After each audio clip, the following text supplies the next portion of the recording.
to the world of chiropractic, where we take one epic journey around the world as we explore the 7 regions of the World Federation of Chiropractic.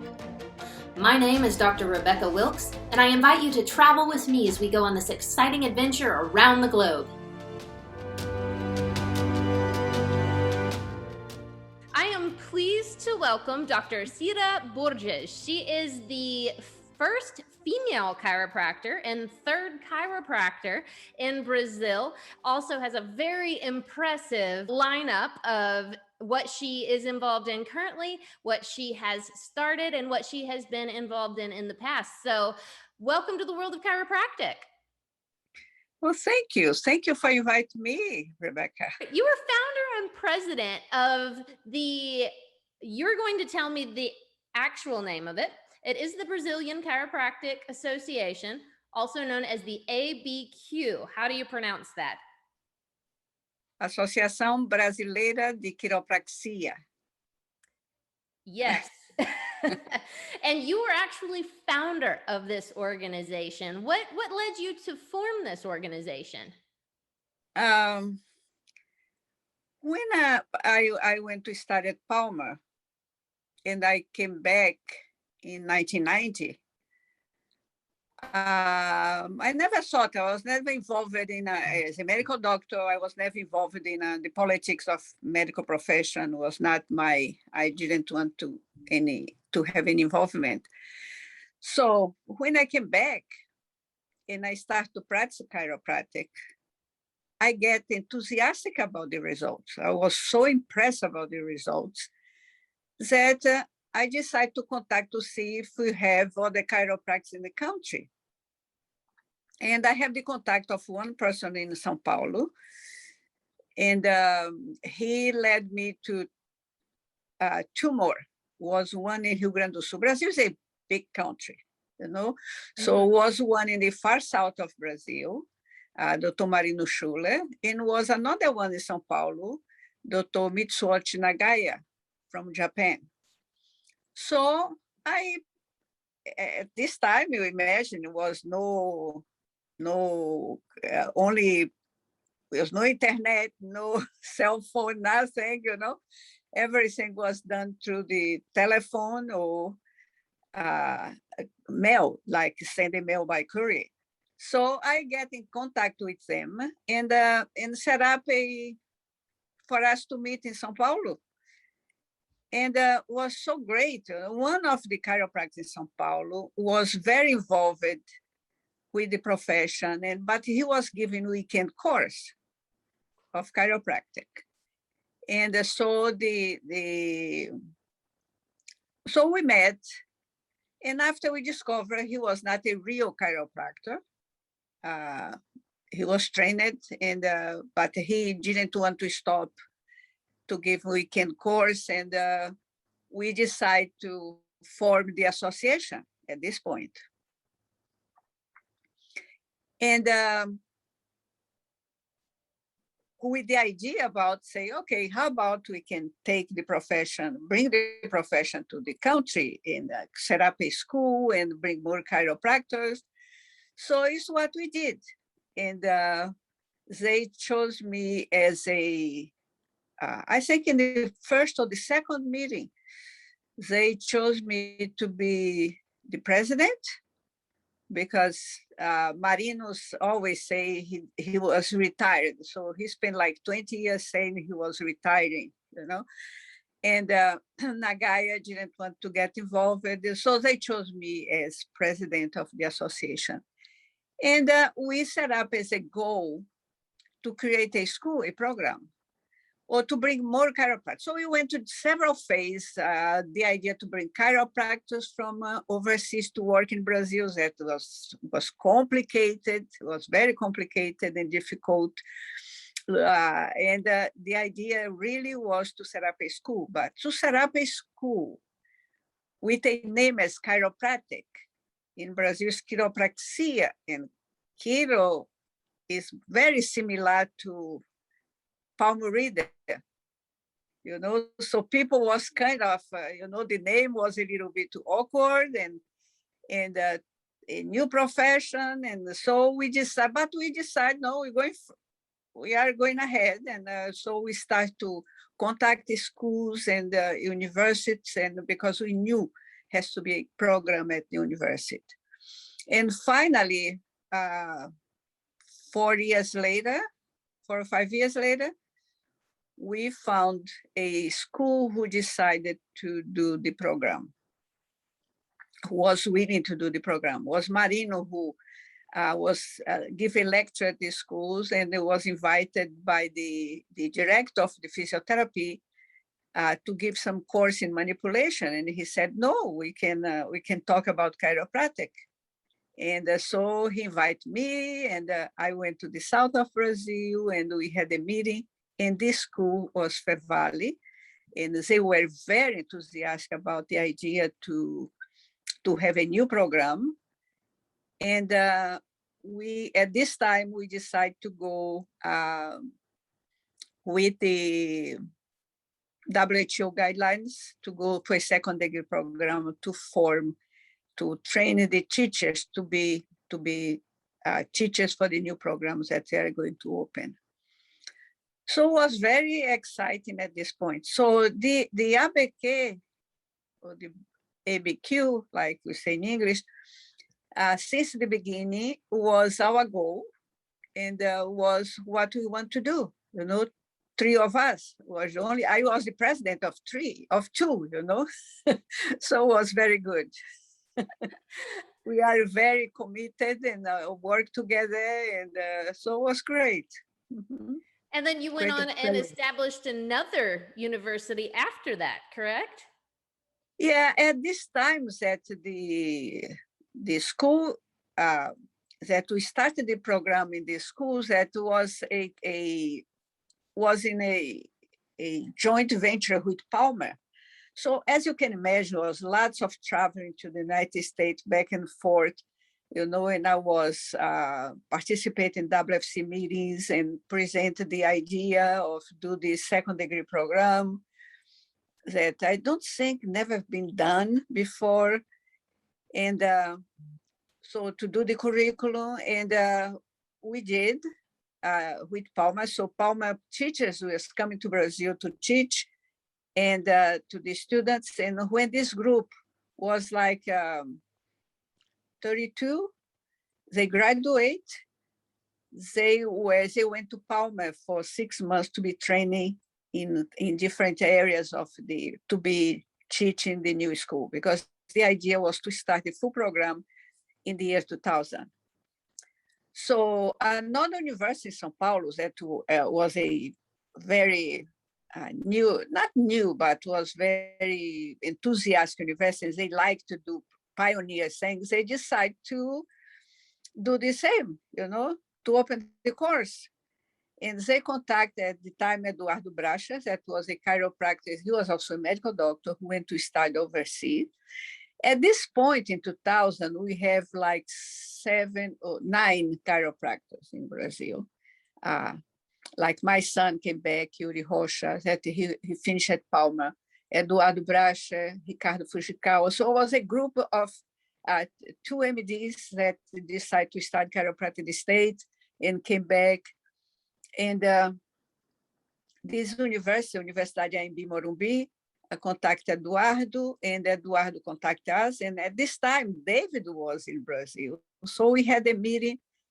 This was end of October, beginning of November. And we have this meeting in São Paulo with the president of the university.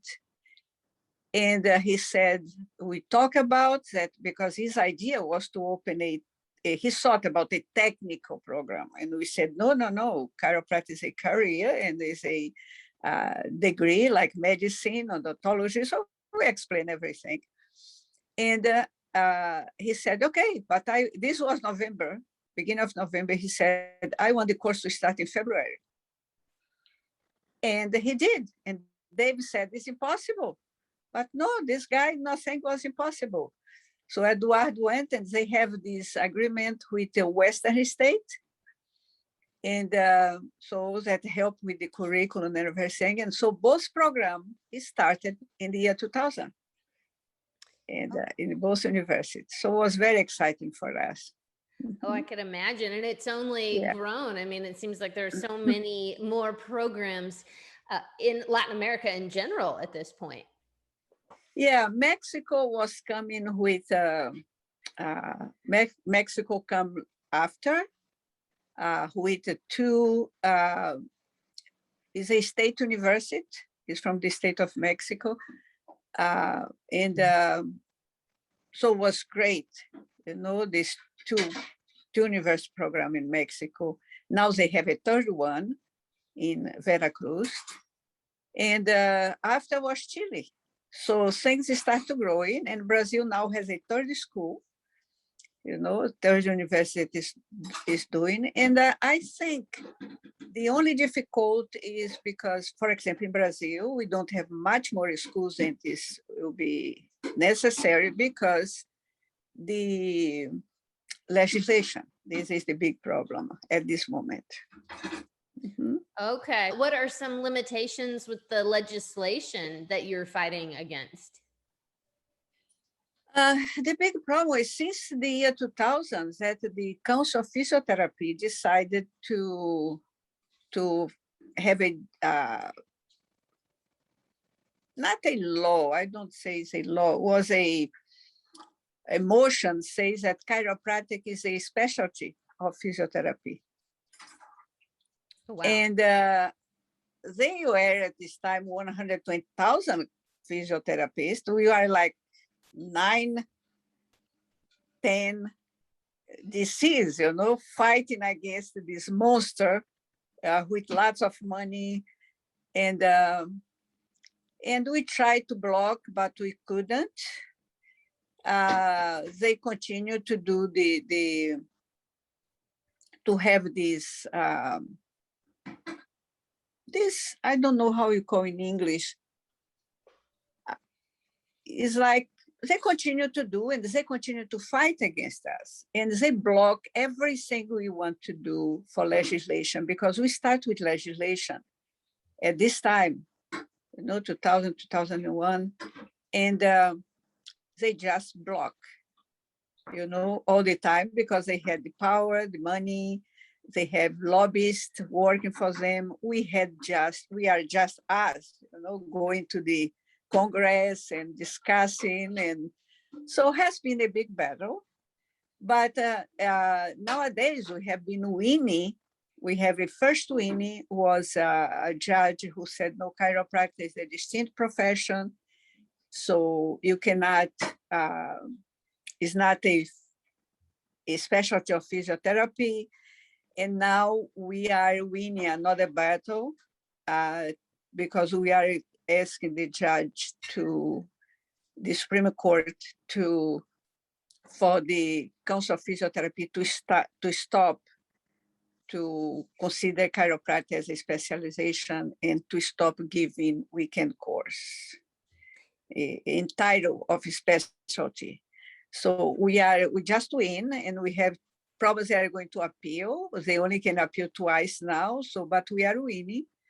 So it has been difficult in Brazil because of the Council of Physiotherapy. Right. And is this council or is just the profession of physical therapy also trying to block chiropractic in a lot of the other Latin American countries? They try, I know that they try in some countries, but it has been more difficult because in other Latin American countries are the kinesiologists that want to lead the profession, you know, as independent profession, like in Chile. So the Chile, they opened the second degree program is open to kinesiologists and physiotherapists and medical doctors and for the health professional. And so it's doing, I think this obstruct a little bit them to advance, you know, but they try. Mm-hmm. Right, right. And you have very much authority speaking on all of this because you are the executive director of the Latin American Chiropractic Federation, also known as the FLAQ, and you can pronounce the actual name of it. What is it, the name of the organization? In Spanish, Federación Latinoamericana de Quiropráctica. FLAQ. Right. So you have very much authority, almost an umbrella organization with the Latin American countries. Is that correct? Yeah. FLAQ represents all the Latin American countries from Mexico to Chile. So we are to fight for education, standards of education, for school, open of school programs, and to keep chiropractic independent and help with legislation in countries. So it's lots of work, but it's so fun. It has been very fun. Yeah. That's the way to look at it. Yeah. Well, you mentioned being a medical doctor before becoming a chiropractor. What led you to chiropractic from the viewpoint of a medical doctor? This story was interesting. It was a long story. I'm going to try to summarize. I had a friend that I met in the 70s. I was working as a medical doctor in a small town. His mom was a chiropractor in LA, and his mom came to visit, and he was in the Peace Corps. And so it was my first introduction to chiropractic was from his mom, who helped my aunt, who had a sciatica pretty bad, and she put on the table, she adjusted, my aunt was dancing after that, after being 1 month almost in beds, we couldn't do anything. So impressed me at this time, but not too much. And so Brent McNabb and Ross Roster was the two Peace Corps friends that I met at this time on the 74, 76, at this beginning of 70s. And they went back to the state and both became chiropractors. So 9 years later, I invited him to come to work I said, you can come to he wants to come back to Brazil. I said, okay, come and you can practice in my clinic. So he came to practice in my clinic. And don't ask me why, but I had one patient who had facial palsy and strong headaches, couldn't hear, and came in pretty bad shape. I thought it was a brain tumor. I was going to send to the hospital. This guy was a poor guy, couldn't afford to go to, so I have to call people that I know, medical doctors, to try to send him to the hospital to be hospitalized. But I don't know why. I asked my friend to look at him. And my friend Brent McNabb was a chiropractor. So in the end of the day, I thought, oh my God, where is the patient? I'm waiting for an answer from the hospital. And he said, oh, no, I adjust and I send him back home. And I'm like, oh, I said, I couldn't believe, that I was concerned about the patient and I was worried. So the patient came 2 days later and Brent explained to me, well, some things say, oh, it's occipital and C1, and I have no idea what he was talking about. And patient came back 2 days later, completely clear, no headache, walking, happy, no facial palsy, nothing, normal and happy. Right. So I asked Brent, what did you do? And he explained me, C1, C2, occipital, adjust. And so I told him, I said, okay, if these things is so easy like that, I would love to learn, Right. And, but we talked a little bit, but was it. I was at the time divorced, a single mom with 4 kids and I was vice director of a hospital. I had my clinic. So 6 months later, I received a letter from Palmer offering me a scholarship, a presidential scholarship. So I thought my English was English that we learned in high school, and I thought, could be interesting to go to learn another profession, another things, and to go to another country, to experience to be in another country. And So it's what I did. So I decided to go with the 4 kids. We went to Davenport, Iowa, and we studied chiropractic. So I could do the course in 2.5 years because they accept all my credits from the medical school. And this was it. And because of the scholarship, I had to go back to Brazil or pay Palma, you know. And I had no intention to be in the United States. So I went back to Brazil, and it's when we go back to the beginning of this interview, when I tried to contact the other chiropractors in the country, and we put together the association. It was fun experience to be in Davenport, Iowa, and with the kids, and being a student again after 18 years being a medical doctor, you know. So yeah, I could imagine. So do you currently, I know you were involved in so many missions involving chiropractic, including being involved with the International Board of Chiropractic Examiners. I mean, the list goes on. Do you actually practice in combination with all of this? No, I practice. When I opened my clinic in 1991 in a small town like 400,000 people, no, 200,000 people in Ilhéus, Bahia. And I started to practice. So I had, you know, but soon, so I was very busy. Patients was come from all over Brazil. And because there are 3 chiropractors in the country, you know, was kind of a, as you can imagine. So, and it's very tourist place. So I have people who comes for tourism and came for treatment. So, but after we did this whole project of chiropractic, I was traveling a lot, going back and forth. And so finally, in 1975, when I met David, I was going back and forth also to Canada, and we got married. And so in the end, I had to give up practice.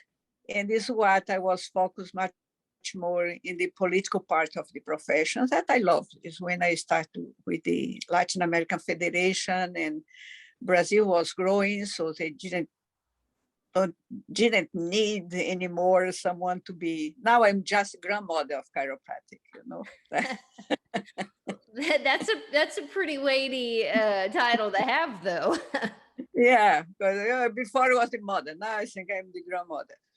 But anyway, now is more than, I think it's 1,500 chiropractors in Brazil. I don't know the numbers for sure, but it has been growing. And so Latin America now is much more interesting with open. We have the perspective of open a program in Argentina, and a program maybe in Bolivia. So it's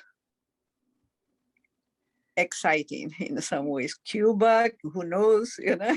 So it's exciting. It sounds like the future of chiropractic maybe has a few speed bumps that they're working through at this point, but it looks like all in Latin America, chiropractic is on its way to becoming a regulated profession. Is that what I'm hearing?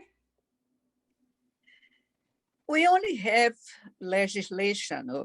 Chiropractic is only regulated in Costa Rica, Panama, and Mexico. Now they are recognized as a health profession. So it's a halfway through the fully recognition. But Mexico is legal, you know, but doesn't have the protection at this point of titles or anything. But it's come close now after the profession is recognized. It's less than 2 months ago, was recognized as the health minister, like as a health profession, together with medicine and odontology, nurse. So this is a good step. And Chile is going in the same way, I hope, you know, to also going for this way to be recognized as a health profession is the first step. And Brazil is fighting, that is the biggest number of chiropractors, Brazil and Mexico. So Brazil we have this fight with the COFITO, but we hope if we win completely this by law, by this injunction, or I don't know how you call, this will be a big step for the profession in Brazil. So things in Latin America, normal in Latin America can say countries like Honduras has one chiropractor. Guatemala has one chiropractor. It was two, but one is retired now. The countries like Peru had more than 30. So Bolivia has one chiropractor, but has a group of 5 who was teaching before and is trying to do the second degree program. So things are developing in Latin America, and we hope that one day will be, it's a growing, it's in first stage chiropractic in Latin America. It's different like was in the United States or Europe, Right. But we are getting there. Mm-hmm. Yeah, just small steps along the way with a few speed bumps that might be Exactly. added.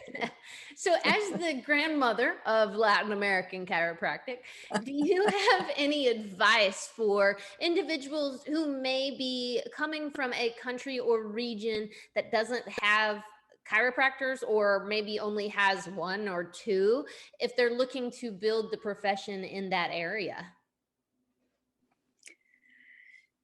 Yeah, what I say is you have to focus, first thing is focus what you want, and has desire, to do things, and dream, a big dream, and knows it's going to have bumps, it's going to have problems, but in the end, if you focus, in the end, you win. Normally you win, so is more I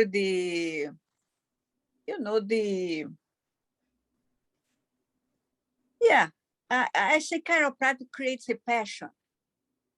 When you start to treat patients and you see the results and they get enthusiastic, you get enthusiastic about the results, creates this big passion on you. I saw this with so many pioneers and people who will start the profession from the scratch in some countries. And so is what's happening. This profession is very interesting profession. It's very amused profession.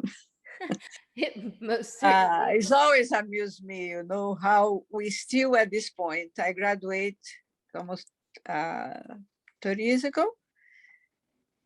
And we still have this fire inside, never dies.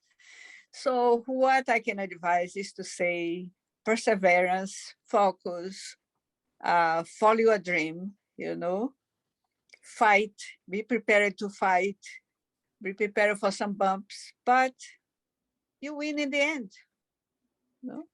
Treat well your patient. This is the important thing, is treat very well your patient, and after that, you just things is going. Things, the could be in the end a success. I believe that, Right, because our entire existence is here because of the patient. So yeah, exactly.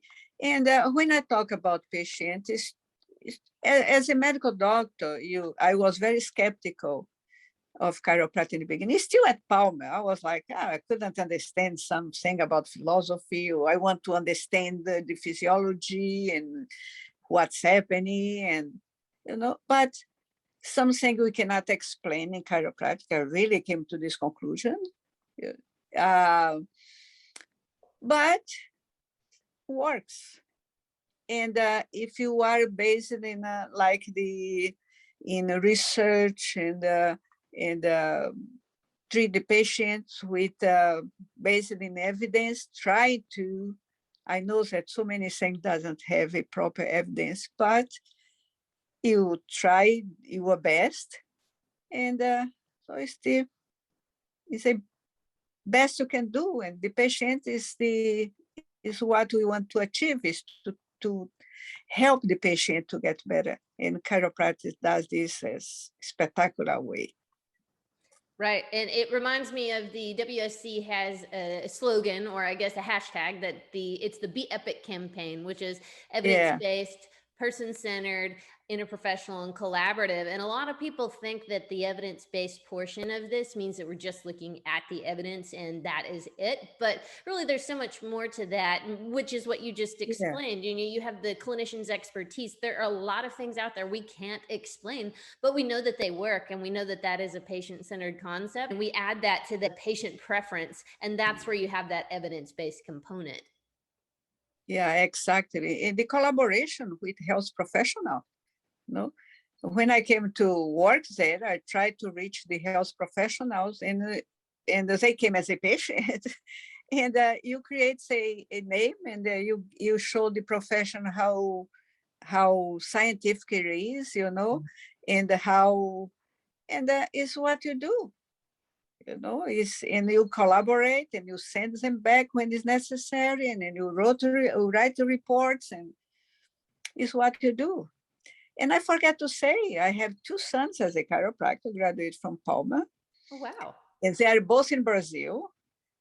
And I have a nephew who also is a researcher, PhD, and became a medical doctor after chiropractor, and is working in Bahia. And I have my daughter-in-law who graduated from CMCC in Canada, and she works as a chiropractor. So I expect that my grandsons, one of my grandsons, wants to follow the steps of grandmother, you know. Grandmother in so many ways. Yes. Well, and it's interesting that a lot of chiropractic families are like that, because maybe the children and the grandchildren see the efficacy of chiropractic. Yeah. Yeah, but I think it is, because another thing it happens in this profession is special. Every chiropractor, a majority of chiropractors, is very passionate about the profession. Well, I want to thank you so much for taking your time to explain to us your basically initiation of the field of chiropractic, along with a team of others in the Latin American region within Brazil, and really facilitating that, because without your portion of that, where would chiropractic be? So I really want to thank you for that. It's a fascinating field, and a fascinating profession, this profession we have.